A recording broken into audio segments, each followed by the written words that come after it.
Hello and welcome to ARIRANG News on this Friday, October 28th. I'm Hyundai in Seoul. We begin with the expanding probe into the power abuse scandal revolving around President Park Geun-hye's confidant Choi Soon-sil. Prosecutors are now questioning two key figures involved, one of whom has been close to Choi for over 10 years. Our Hwang Ho-jun has more. Prosecutors summoned Lee Seung-chul on Friday morning as a witness in the growing scandal centering around President Park Geun-hye's longtime confidant, Choi Soon-sil. Lee, the current vice president of the Federation of Korean Industries, helped establish two foundations linked to Choi and participated in fundraising for the organizations.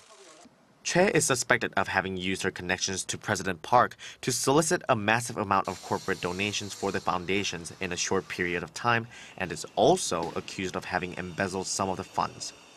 Prosecutors are also questioning Ko Young-tae, a man known to have close ties to Choi. During an interview last week with local broadcaster JTBC, Ko indicated that Choi had access to the president's speeches, raising questions about whether she also had access to sensitive state documents. In the interview, Ko was quoted as saying that what Choi loves most is editing the president's speeches.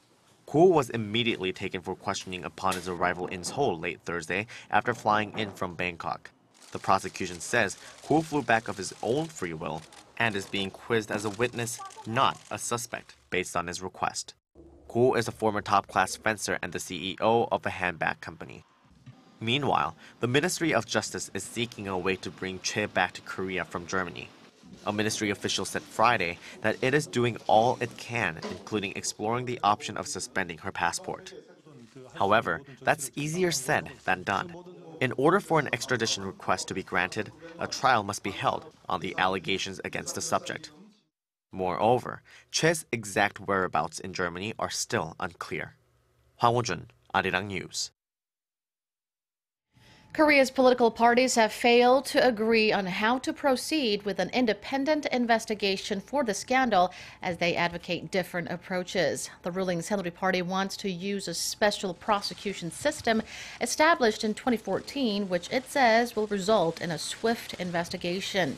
The main opposition Democratic Party of Korea has rejected that idea, arguing that under that system, the president would get to appoint the independent counsel and the investigation period is only 90 days maximum.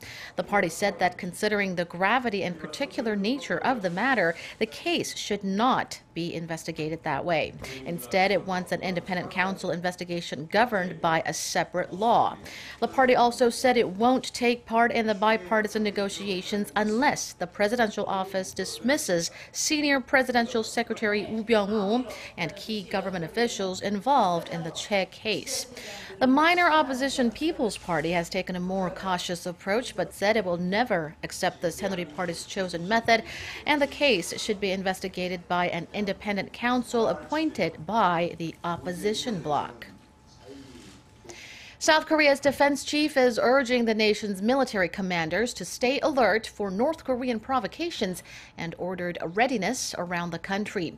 Meeting with senior military officials on Friday, Han Min-gu said there's an elevated chance North Korea could carry out a strategic or tactical provocation to deflect from its domestic problems.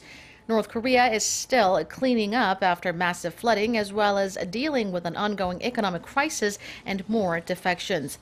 The minister said every South Korean soldier should have a clear idea of their duties and of their value to the nation. Korean manufacturers are still feeling unsure about the state of the local economy. The Bank of Korea says its business survey index of manufacturing firms stood at 71 in October, unchanged for the third straight month. Prospects for the country's manufacturing sector for November registered 72, down 3 points from the central bank's last projection made in September. A figure under 100 means pessimists outnumber optimists. As the property market continues to do do well. The sentiment figure of firms in the electrical equipment sector rose, while that of local automakers also increased, with a strike by unionized workers coming to an end. On a related note, but from a separate survey by the Federation of Korean Industries, the overall business sentiment for November looks gloomy, falling to a 3-month low.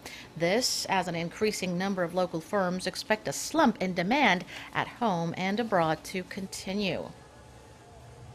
Korea's biggest automakers, Hyundai Motor and Kia Motors, have agreed to pay out more than $41 million to 33 states in the U.S. to settle an investigation over their fuel economy ratings.